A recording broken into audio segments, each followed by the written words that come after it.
Hello. Today I brought a shop display of the cigar shop.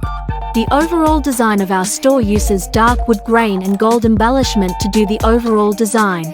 The dark wood grain design adds to the overall texture of the store, and the gold accents also highlight the light luxury style of the store. The interior display frame of the store uses a metal outer frame, which is convenient for production modularity to facilitate the promotion of the store, and also increases the layering of the store's internal design.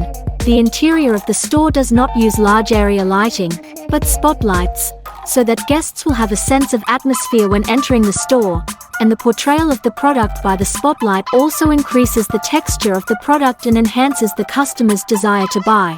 If you are interested in our videos, welcome to subscribe to our channel.